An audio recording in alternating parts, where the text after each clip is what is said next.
Assalamualaikum warahmatullahi wabarakatuh.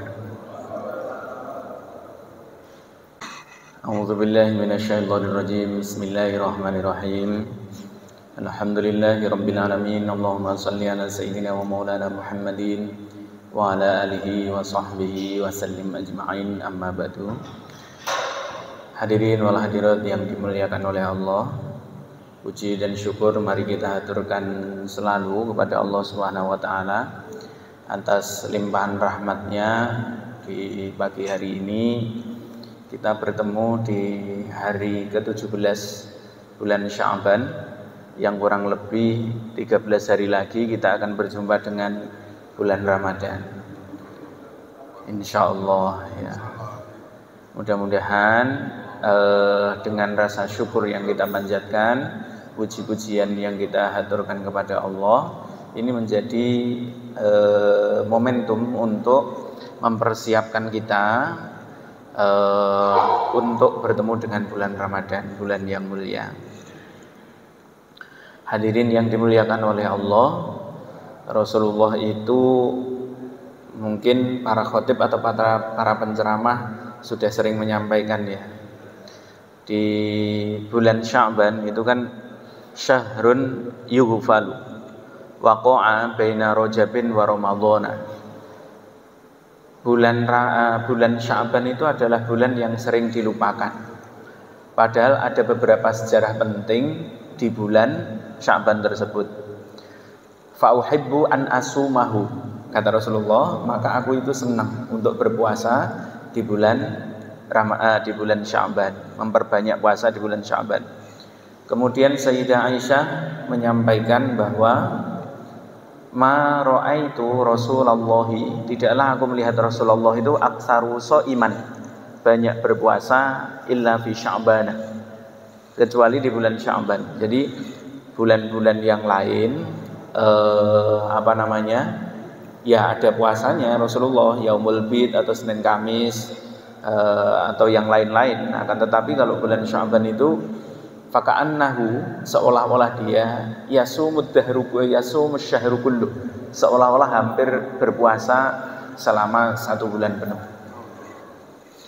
Hadirin yang dimuliakan oleh Allah, coba kita lihat, kalau kita melihat puasa Sya'ban yang dilakukan oleh Rasulullah, itu seolah-olah Rasulullah itu tidak memerintahkan kepada umatnya, hanya kasih contoh saja. Kadang-kadang di antara di beberapa tempat lembaga pendidikan yang saya berada di sana untuk mengabdi, untuk mengajar, itu ada anak-anak yang masih kecil, mereka diperintah oleh orang tuanya untuk berpuasa Sya'ban. Bahkan di antara mereka disuruh untuk berpuasa Daud, sehari puasa, sehari tidak, seperti itu.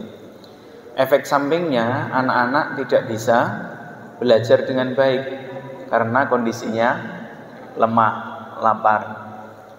Nah, hukum ini seperti ini bagaimana? Maka hal tersebut termasuk bi khilafil aula, berbeda dari mengambil sesuatu yang berbeda dari keutamaan.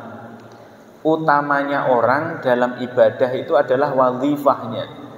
Utamanya, yang paling utama yang dilakukan oleh seseorang itu adalah kewajibannya. Kewajiban yang paling utama pelajar adalah belajarnya, sehingga pahala belajarnya dengan puasa sunnahnya itu lebih tinggi pahala belajarnya. Seandainya dia terhalang dari belajarnya disebabkan oleh dia yang berpuasa terus menerus, kan kalau Senin Kamis ya masih oke lah, tapi kalau puasa Daud kan, apalagi masih kecil, usia SD, di sekolah kami ya, di tempat saya mengabdi di sana, itu kasihan. Nah, orang tuanya saat diberikan pemahaman, nasihat dan sebagainya, kadang-kadang ya, Ustadz ini bagaimana, katanya Ustadz tahu dalilnya tapi tidak dilakukan. Wah, kabura maqtan indallahi an taqulu ma taf'alun, dosa besar itu. Maksudnya yang puasa itu Rasulullah, pahalanya untuk umat. Maksudnya itu Rasulullah memberikan contoh, kamu puasa dulu, pahalanya untuk anak-anakmu. Nah, seolah-olah para guru puasalah, pahalanya untuk santri-santrimu, begitu. Nah, dia pahami santrinya dipaksa atau anaknya yang dipaksa untuk berpuasa. Bukan tidak baik. Barang ini barang baik, akan tetapi bi khilafil aula. Sebab dia memilih yang nomor 2, akhirnya terhalang untuk mendapatkan yang nomor 1. Nah, itu secara kaidah kurang tepat, bukan tidak baik, kurang tepat. Nah, di bulan Sya'ban ini juga para hadirin wal hadirat yang dimuliakan oleh Allah, kita mengenang ada 3 peristiwa besar ya. Yang pertama, perintah sholawat. Makanya orang itu selama dia muslim dan mengerjakan sholat 5 waktu, tidak pernah dia itu tidak membaca sholawat. Minimal dia sehari semalam itu kalau tidak berzikir di luar sholat, tidak membaca sholawat di luar sholat, dia akan membaca sholawat 5 kali dalam sehari. Faman sholla alayya sholatan sallallahu alaihi asyra sholawatin. Barang siapa bersolawat kepadaku 1 kali, Allah akan bersolawat kepadanya berapa? 10 kali. Kalau 5 kali solawat kita dalam 1 hari 1 malam kepada Rasulullah, maka secara otomatis kita ini seolah-olah sudah bersolawat mendapatkan solawat dari Allah 50 kali. Dibuktikan di dalam tahiyat, kan kalau kita baca rukun sholat itu yang 4 ini wujudnya adalah ucapan. 1, Allahu Akbar, wajib berbahasa Arab, diucapkan dengan fasih, tidak boleh diganti dengan lafadz yang lain. Takbiratul ihram itu Allahu Akbar. Kalau ruku, sujud, duduk di antara 2 sujud, bangkit dari sujud, itu namanya takbir intiqal, hukumnya sunnah.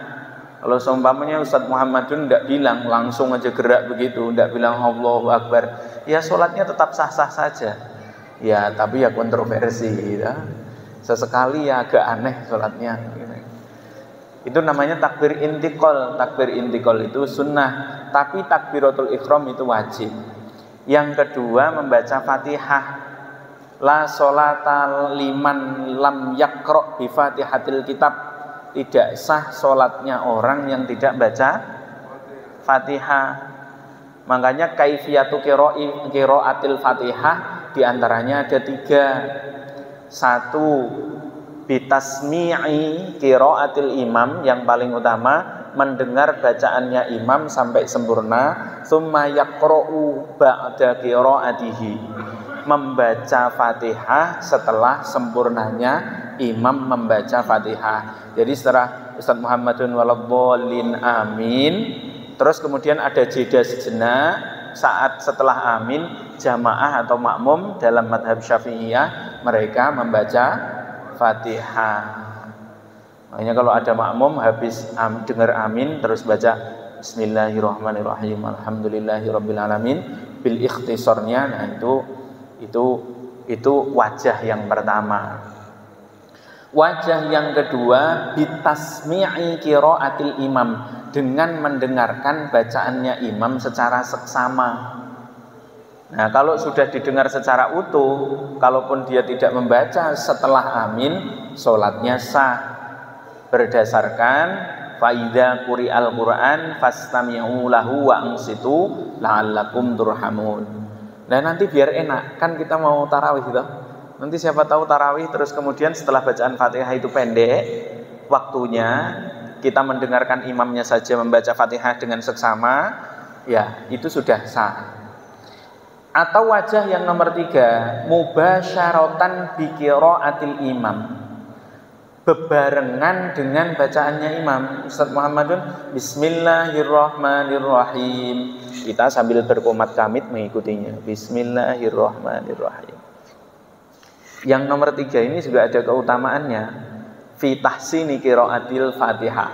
Nah, itu ya, Allahu Akbar, Al-Fatihah. Yang nomor 3 itu adalah tahiyat. Sependek-pendeknya tahiyat itu redaksinya at-tahiyatul mubarakatus sholawatut thayyibatulillah atau minimal at-tahiyatulillah gitu. Yang kedua kemudian assalamu alaika ayyuhan nabiyyu wa rahmatullahi wa barakatuh. Assalamu alaina wa ala ibadillahis sholihin. Ada lagi yang pakai wa ala ibadikas sholihin. Redaksinya banyak. Kalau pengen lihat lebih lengkapnya di kitab Al-Azkar.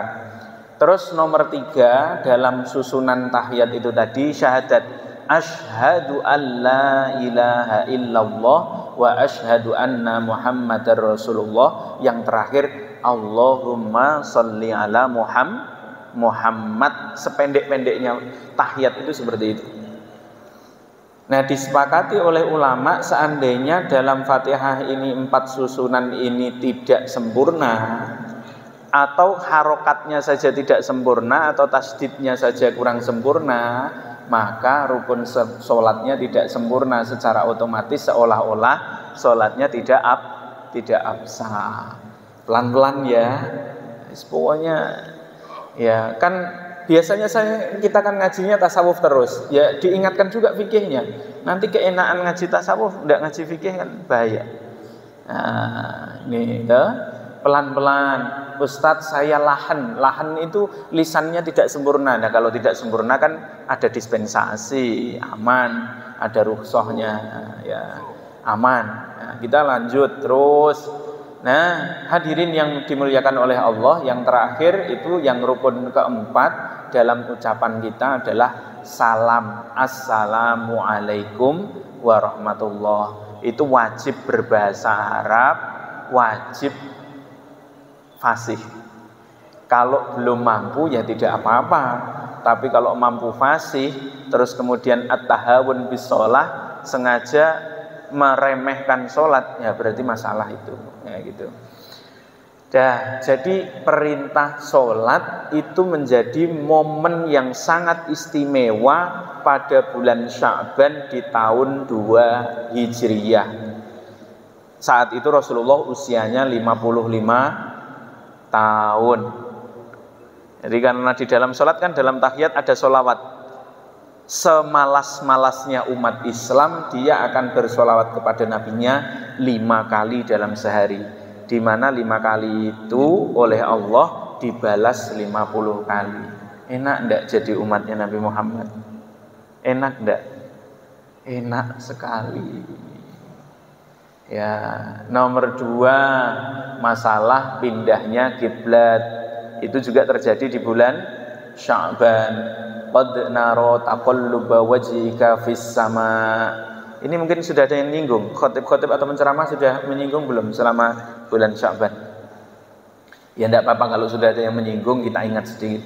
Coba lihat ayatnya. Qad nara taqalluba wajhika fis sama. Wahai Muhammad, aku melihat engkau itu bolak-balik melihat langit. Gitu. Selama 2 tahun, bukan sehari 2 hari.